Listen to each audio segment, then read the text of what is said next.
Good afternoon, everyone. I'm going to talk about hardware hacking and especially about methodology. So for those who don't know me, I'm the head of research at Econocom Digital Security in Paris. I'm basically what we can call a hardware hacker, but at least I'm pretending to be one, but I'm not an expert in this field. Anyway, I spoke at various conferences, and I have a special interest in the Bluetooth Low Energy Protocol since 2 years now. So let's start. So what this talk is not about. So this talk is not about it's not a detailed reference guide on how to pawn IoT devices. I won't give you all the tools and all the methods to hack IoT devices, but I will go through a specific process to analyze these devices. So it's more a guide than a how-to tutorial, if you see what I mean. So I won't give any list of tools you may use to test devices. So it's all about how to think and analyze and exploit IoT devices. So it's based on various previous works. We're going to see this. So what I'm proposing is to do it the hacker way, by applying the same hacker principles to this stuff. So I'm going to talk about methodology mainly.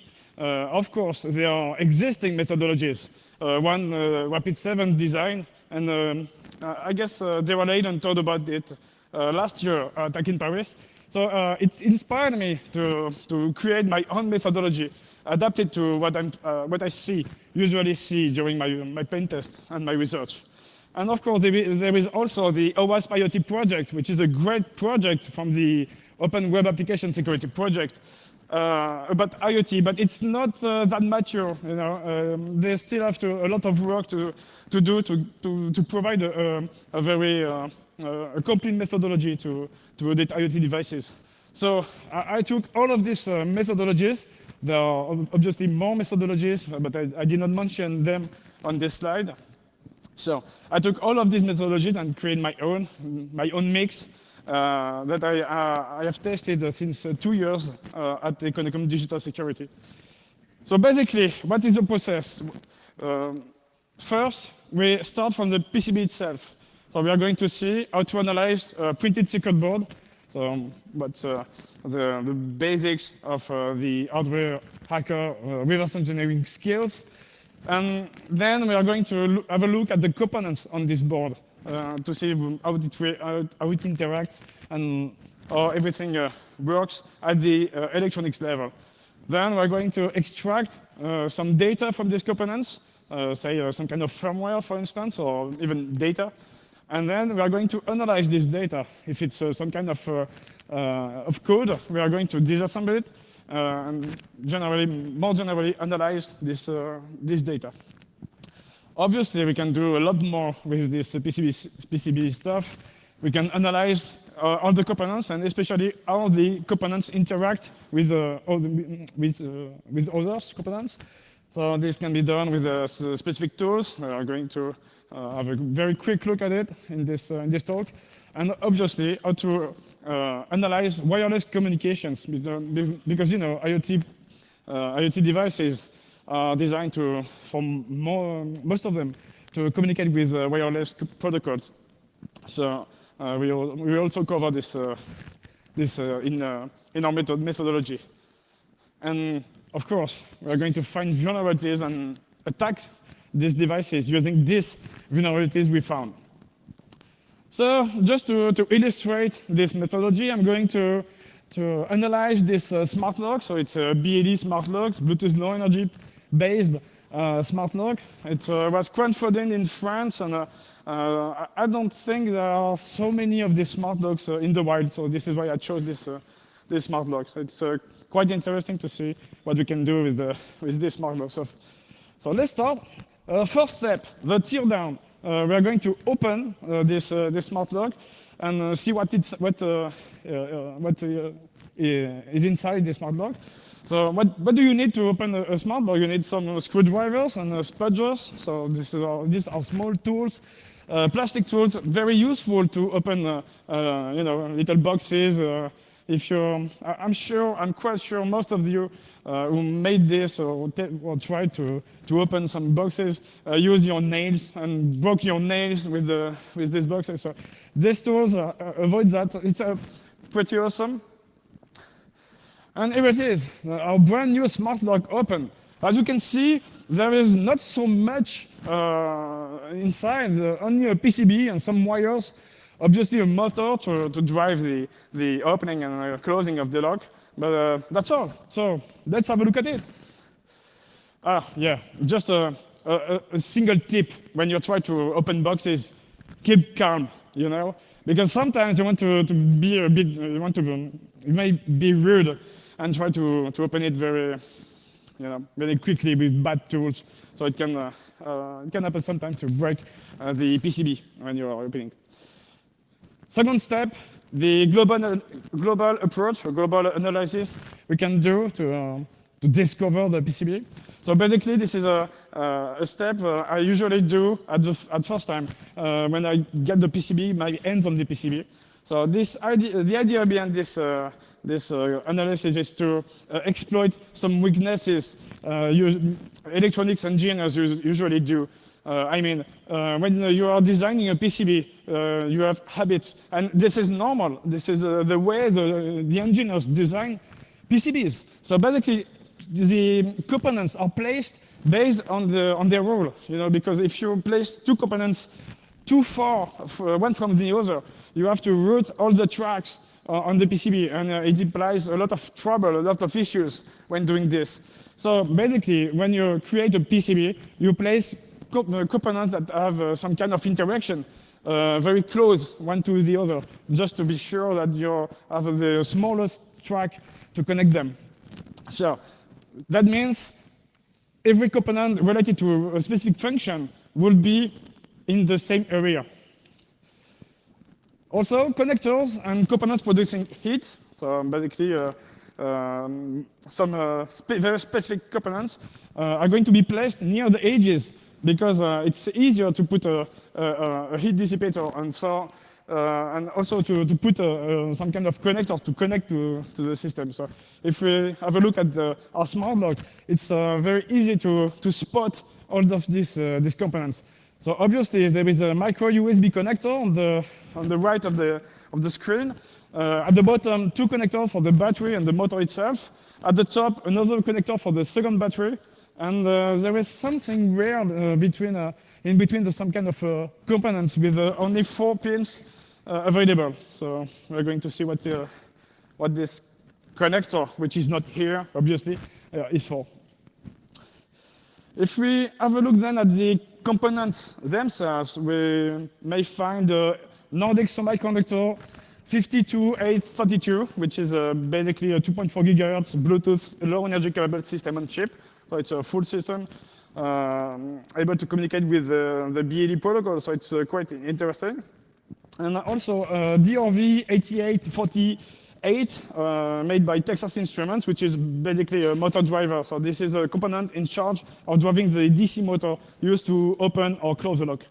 So this is quite interesting because I found this on the internet. So using Google, you can just put the references and get all the datasheets online.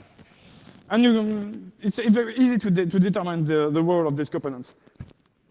So if we summarize a bit this PCB, so basically we have a lot of components related to battery. This is the area in blue on the screen. Related to motor, well, the area in orange, and BLE in purple. So it took me only 5 to 10 minutes to get this, to know how the PCB was designed and where the components are placed. So just using Google and my brain, just obviously. And then we can try to recover the schematics. The schematics is basically the electronics design made to create this PCB. And to get this schematic back, we are going to use some pictures, high-resolution pictures, and some dedicated software just to get it back. So this is a very funny way to do this, because using just some kind of high resolution camera, it can just take a picture or photo of your PCBs, the two layers, so front and back, and then follow the tracks and vias only by using some kind of software, dedicated software, image processing software. And based on this, we are going to be able to determine protocols, which protocols are used for integrated circuit communication. So let's do this with some kind of example. So the goal is to draw a simple and simplified schematics from all of this stuff. So basically what I did is I took two pictures in the front and the back of the PCB, and I used Inkscape, the Inkscape vector graphics software, to import these pictures, and using some opacity settings, just put one onto the other and see if I can get where the vias are going through. So if you have a look, just here, this is the NRF 52, and then we got 4 vias that go through this chip, and I can see clearly on this where it's going to. So it's pretty interesting to know what how this chip is connected to the DRV88, the other component that drives the motor. And based on this, once you know which pins of each chip is used to communicate with others, you can determine what protocol is used based on the datasheets. So the datasheet states that, for instance, pins 26 and 25 are used for the SWD protocol, which is a debugging protocol. And if we have a look at this, so the 25 and 26 pins are here, and then we can clearly see that there are some tracks going to this connector. So there is a great chance that this connector should be or may be used to debug this chip. And then, using some software like Inkscape or Adobe Illustrator, Visio, or whatever, you can draw a simplified schematics. The idea behind this schematics or this schema is to get only the interesting stuff. We don't want to counterfeit this PCB, so we only need to know where we can connect and how these chips communicates with each other in order to understand how the PCB was made. So this is the final result I made with the Inkscape. So as you can see, my Inkscape skills are awesome. I'm very good at drawing, but anyway, my point is here to be able to draw something like this. So there is the debug port, the N52832, which is a Nordic Semiconductor 2.4 GHz chip, and the chip that drives the motor. And so it's basically connected to this connector, and that goes to the motor. So, and I had determined the protocol used to communicate with these chips. This is basically PWM, so it's pulse width modulation. And I got the main functions of this PCB. So we are good to go. Yeah, as I said, it was quite amazing. And then we can go to get the firmware. So the NRF 52832 contains some kind of code. There is a specific memory in it that stores the program or some kind of code used to create the BLE device and manage the lock, just to say it very, very simply. So if we get our hands on this firmware, we can get a lot of information.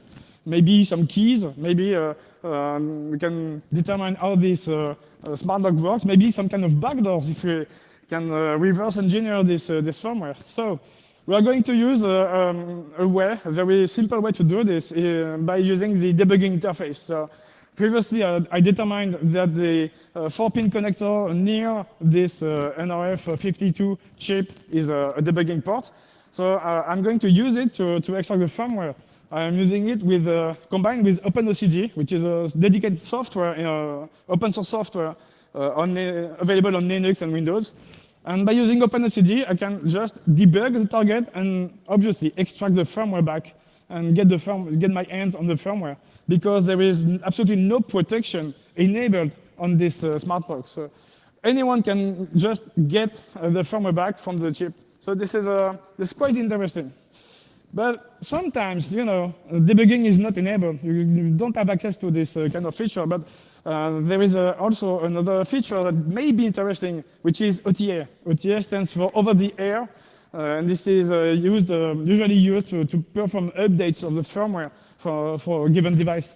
So if we find how the OTA update works, maybe we can find on the server the content of the firmware that's the OTA feature used to put it on the device. So this screenshot I'm showing you here is the exact firmware of the OTA function feature of the smartphone application that comes with this smart lock is using to put inside the device. So basically, it's base64 encoded, but you can get it very easily. So based on this, I got two versions of the firmware, one extracting from the device itself, and then another one extracting from the remote server. Or if you don't have the OTA feature available or a debug port, you can dump every available storage device. So sometimes we got a TSUP48 flash chip, and we can chip off, remove the chip from the PCB by using some desoldering techniques, and then dump the contents of this flash chip. Anyway, at this moment, you will get your hands on the firmware, and we can just have a look at the X code with an hexadecimal editor to see if the firmware means something to us. And obviously, one very easy way to do this is to search for strings, for text strings. And here, I guess we get something interesting because we are debugging information with debug messages. So there are a good chance we get the correct firmware extracted from the device. So when you're extracting information from some flash chips, you got to be very careful because you will get not only the data stored in the flash chips, but also what they call spare area or spare data. This is additional space added to the flash memory storage to get rid of errors, because flash chips are usually prone to errors, and they are using mainly ECC to fix this error. This is some kind of correcting codes. And you got to remove this out-of-band data, this spare area, to start working with the flash dumps you made. So I'm not going to cover this extensively because there are many cases in which we can be in trouble with. But in fact, this is a step you should not forget to perform just after dumping a flash. Based on this, we are going to determine the target architecture. So the idea behind this is to be able to determine how the targets work. And basically, you have to ask you three questions. The first one is, what architecture is this? Is this a full operating system? A Linux embedded system? Or is it what we usually call a dumb device based on a microcontroller or system on chip, or very basic system on chip? So does it run an OS? And does it use a file system? If it uses a file system, we can get the file system from the flash chip, for instance. So in my case, for this smart lock, this is based on the ARM Cortex-M0. So this is ARM v7-M.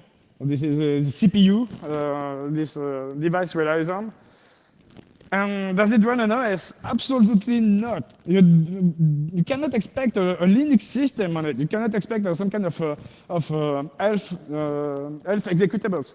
So the only thing you're going to get is just a blob of data based on this. So obviously, no file system at all. This is another story. A lot of people are used to analyze Linux embedded devices by just dumping the flash, get the file system back, and analyze all these binaries. But in fact, this is not the case with this smart lock. We got to go deeper just to get what we need. So no file system.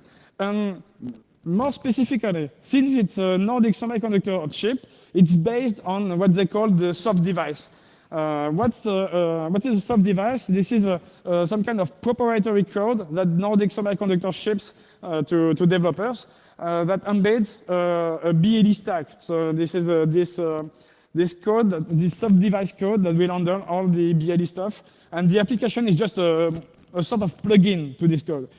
And your application is called by the soft device that acts like the bootloader. So first of all, we need to get back the version of the soft device. So since we have some text strings in this device, it's very easy to get the version of the SDK. Have a look at this. /home/Benoit/workspace and RF51 firmware SDK 13.0. Okay, I got the version. So next step is to go to the Nordic Semiconductor SDK download page and get the correct version of it. So we are going to see this in the next step. So just a quick reminder, if it runs an OS or use a non-file system, you'd better drop binaries you find in IDA Pro. So it's IDA is very, very useful for this, and we'll handle this very easily because there are metadata in the executable itself. So this is not the case here, and if it uses absolutely no file system and looks like a crappy blob of data, you'd better figure out the architecture and memory layout, and you get this from the datasheets. Once you get all of this, you can disassemble the program, the code that is located in the flash dump we made. So this is going to be a bit rough, but anyway. So to get this working, you got to configure the CPU in your disassembler software correctly accordingly with the datasheet. So we saw that this is based on the ARM v7. So we are going to use this information we get to disassemble correctly this code. And you got to configure your memory layout if it's required. In my case, there is a soft device. So if I don't want to analyze this soft device, this is not my focus on this analysis. So I'm going to start at the application level. So if you remember well, there is some kind of soft device and application level. So I got to get the app underscore code underscore base, which is the address at which my first instruction, well, mostly there is an offset, but I will find my first instruction. So let's go over it. We use, obviously, IDA, set up the ARM v7, so this tiny button here, and then we can set the processor options and get it to disassemble the code. So here is an extract of the disassembled code. As you can see, there are some string references in the code, so that means it means something. This is not a crappy code or just some kind of bytes that have been disassembled. So it's quite interesting. And to automate this process, we developed many tools just to ease the task of reverse engineering, and especially for Nordic semiconductor devices. So we developed a software, I'm going to show you very quickly how it works, to first be able to determine the SDK version and the soft device version they are using. So it's based on some kind of signatures. We have a knowledge base we created from all the versions of the SDK, and then we are able to identify this version. So basically, you can see here, we got the version 6.1.0 so, on 51. So this is not the same firmware I'm using. So this is different, but it's normal. We use this tool against this firmware to analyze it. So and basically, once you get all the correct information, you can just put it in IDA, put all of this information, disassemble the code, and ask our plugin to recover the names of the functions. So if you have a look at the left of the screen, it's written in tiny font, but it's a sub underscore something. And by executing our plugin, we get all the functions exported by the soft device. So it's very easy next to search for cross-references and then reverse engineer the application. So this is available on GitHub, of course. It's also interesting to have a look at the mobile applications too. So if you want to get some information here about the signature of the firmware used in the smart lock, so it's quite interesting to disassemble everything. The more information you get, you will have, the more easier the easier the analysis will be. And step 7, sniff all the things. Get a lot of information. So basically, how do we perform this? You may need various hardware, especially if you try to sniff electronics protocol. I mean SPI, I2C, which are inter-chip communication protocols. So it's useful. Sometimes you get to be able to sniff BLE devices, BLE protocols.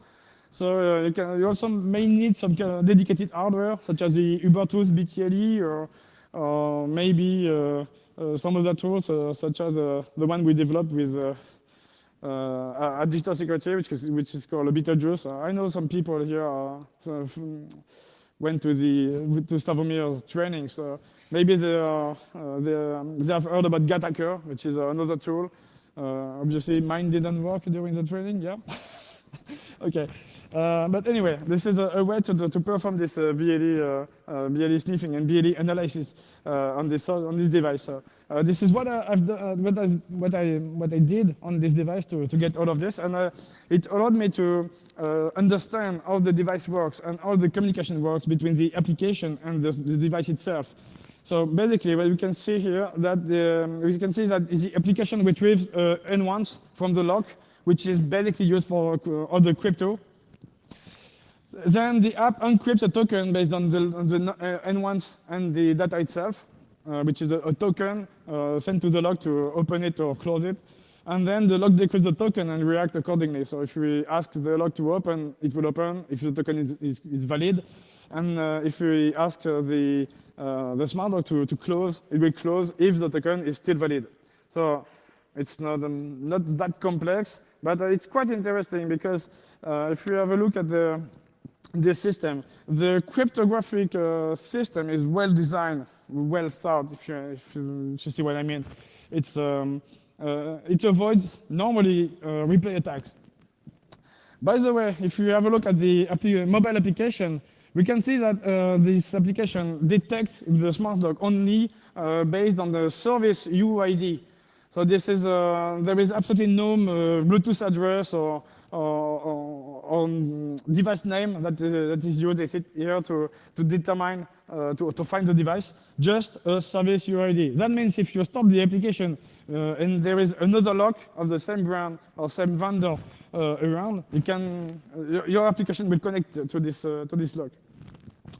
And then we can find bugs and vulnerabilities. Obviously, for many embedded devices, we can look for default passwords and keys. So this is a low-hanging fruit you can get very easily on embedded Linux systems, for instance. Or escape shells. Escape shells are good too. Sometimes buffer overflows, but it's more difficult to exploit. So usually we prefer to rely on the two first type of vulnerability. Also misconfiguration and so on. But here we don't have any file system, any operating system, so we need to go deeper in the analysis to get something valuable. So to summarize this smart block, so it relies on N1s generated by the smart block to avoid replay attacks. So this is one point. Second point, it's correctly implemented. This is true AES based on encryption using a N1, so it's quite interesting. I was not able to break the encryption process, so this is correctly implemented, and it resisted to fuzzing. I tried to fuzz the old protocol just to see if I can trigger a force open to the lock. I mean, if usually smart locks have a fail open policy. That means if something goes wrong with the firmware, the smart lock opens. Why not? So by fuzzing the protocol, it's a way to find this. But this didn't work at all. But I stumbled upon a very interesting thing when I was reverse engineering the software, which is and the communication itself, which is that the N1s doesn't seem very random to me. So if you have a look at the code, it's just a 1. And you can see the same thing with the BLE communication.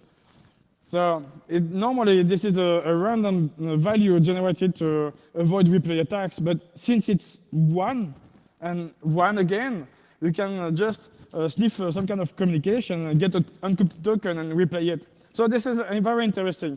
Well, I guess the developer read maybe XKCD too much, but, or just throw dice, I don't know.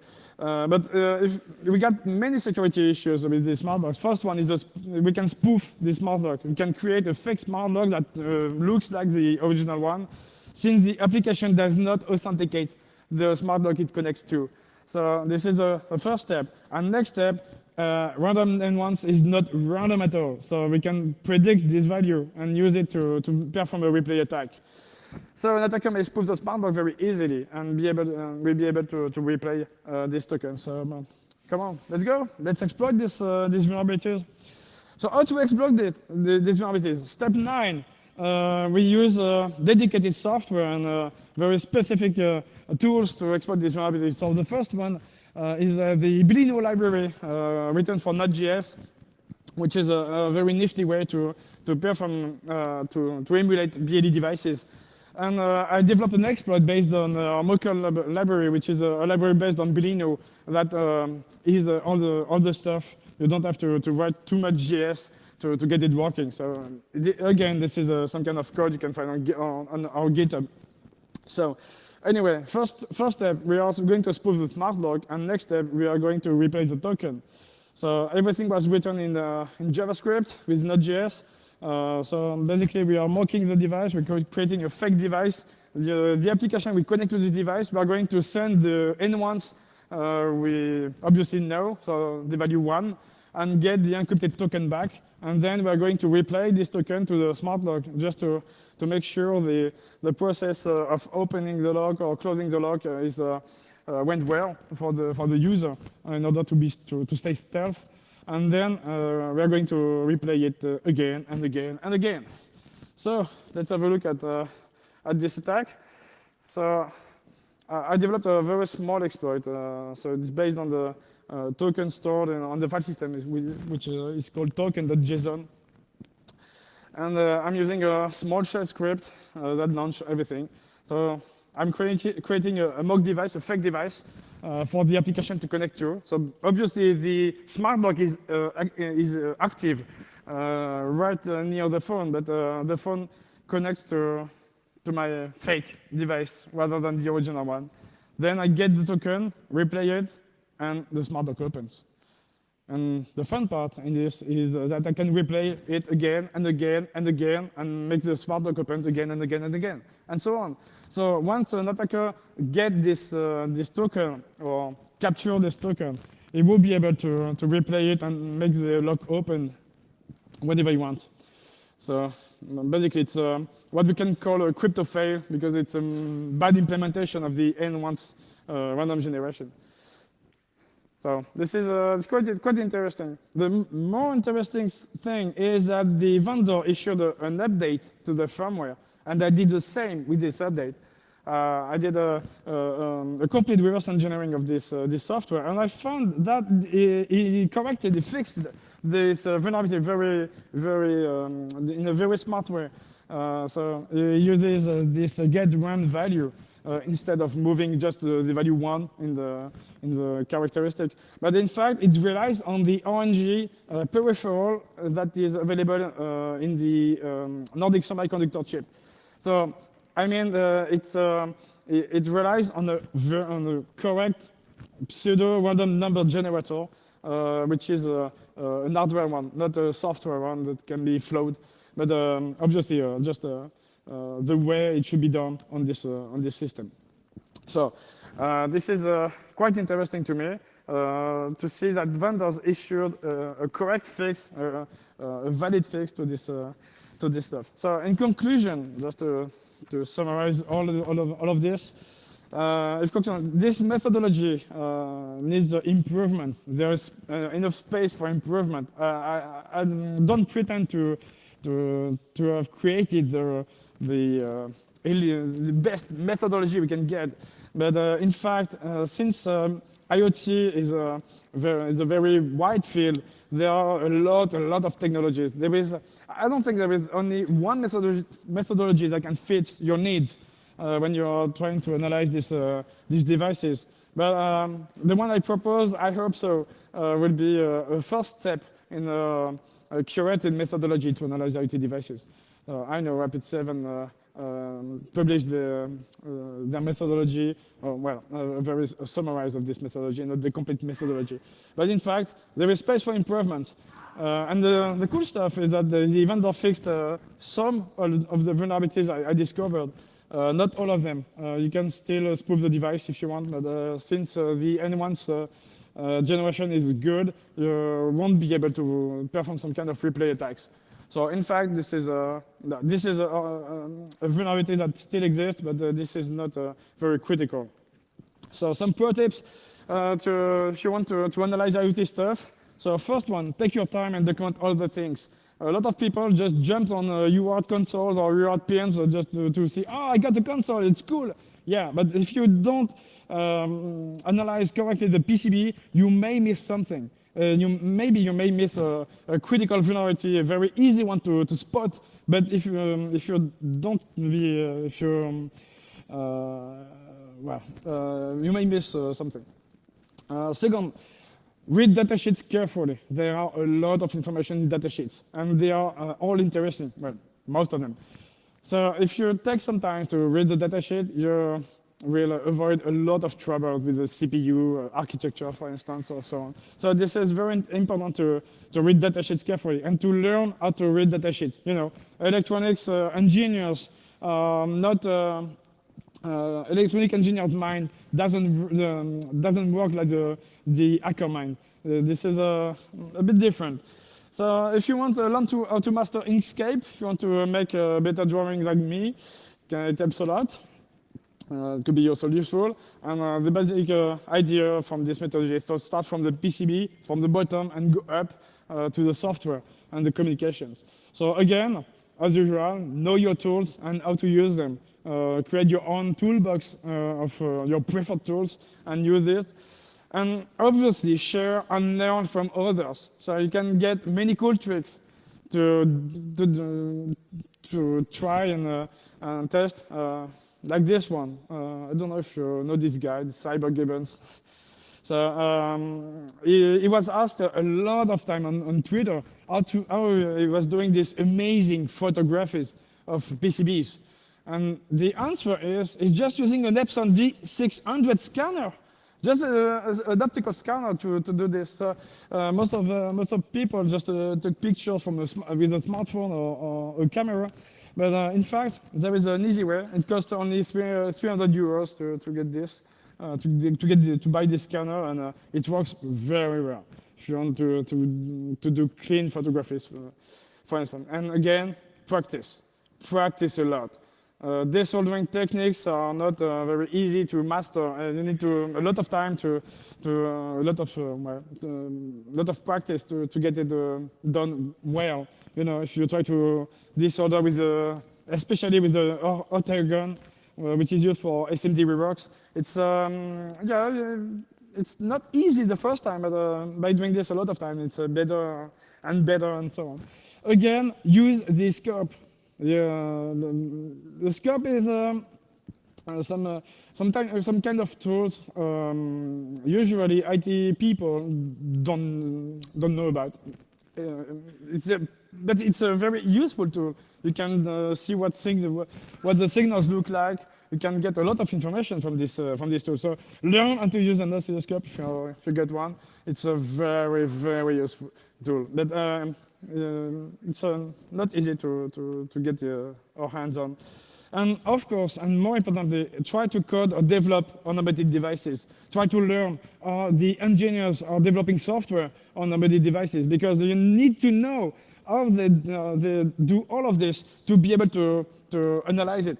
It's the same in the IT world. You can do reverse engineering if you don't know how to code. Basically, how a compiler works, for instance. So, and if you follow all of this, you will be able to analyze, I guess, a lot of IoT devices with without missing something. So if you have any questions, I don't know.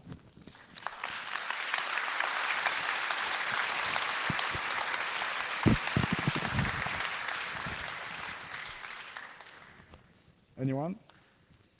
At the back?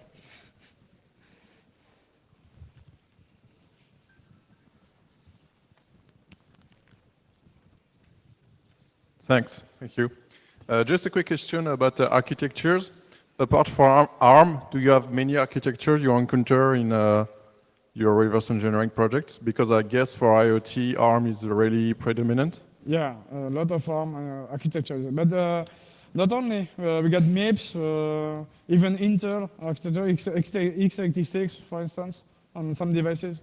Okay, so you don't have to code in IDA, for example. You don't have to recode new processor or things like that. You can just use out of the shelf. Sometimes you have to create some dedicated files for IDA Pro, for instance, because the CPU is one thing, but there is also a lot of stuff around it, such as dedicated peripherals, specific registers mapped in memory. So if it's not known from your disassembler software, you cannot get this information. So sometimes you need to improve the CPU files used by IDA Pro, for instance, to get it done right. Okay, thank you.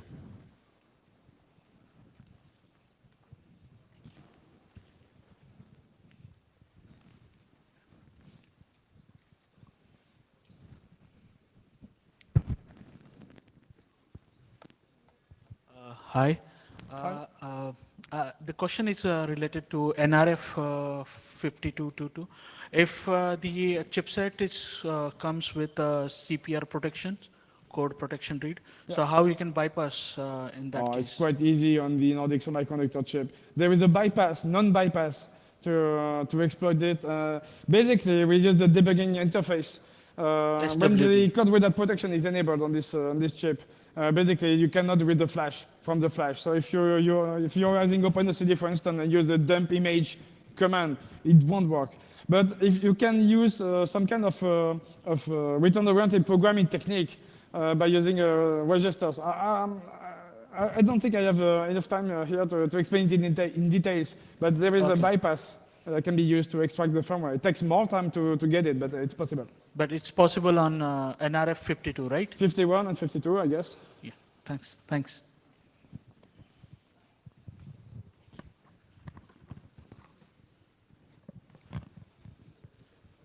Have you tested any other devices where you've come across where the Bluetooth, the nuance as part of the Bluetooth encryption was actually set badly like that? Or is this kind of one of the first ones you've come across? I'm just trying to figure out how prevalent that is. Yeah, we got some devices that use pairing in the Bluetooth Low Energy Protocol, but it's more difficult to sniff these communications because it's encrypted. Sometimes you get the JustWorks pairing used, so it's easier to sniff and crack the encryption and then decrypt all the communication. But in fact, we had to develop some dedicated hardware to get it. So this is obviously my subject, the subject of my talk I submitted at DEF CON this year, and that got accepted. So more information to come at DEF CON, I guess. Thank you.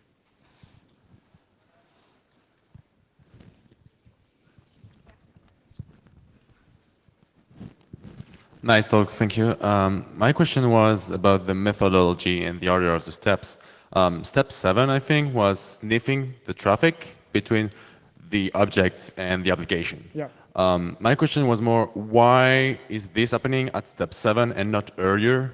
Because in this case, and it might be a particular case, but you could have retrieved the knowns probably from sniffing the network even without reversing. So why do you make it this way? Just a question. This is a very good point. And the fact is, I wanted to have a very good idea of the big picture, you know, how it works, how the components interact or communicate with each other. So I could have analyzed this BLE communication and spotted this, but I I wouldn't be able to tell that, to say that, or to determine that the one value used on a very specific characters is an N once if I didn't reverse all the software. So getting my hands on the software before analyzing communications is for me a good way to understand more precisely how things work. You know, because if you just analyze the communication, of course, you may find something or find a vulnerability, but you won't be able to tell why it's working. So the sniffing is the hands-on, and the firmware is the proof, kind of. Exactly. In this case, with this smart log, I was able to say to the vendor, okay, there is a vulnerability. This impacts the N1s you are using, and obviously your code is wrong because you are just putting one in these characteristics. Okay, thanks. It's okay. No more question. Thank you all for attending.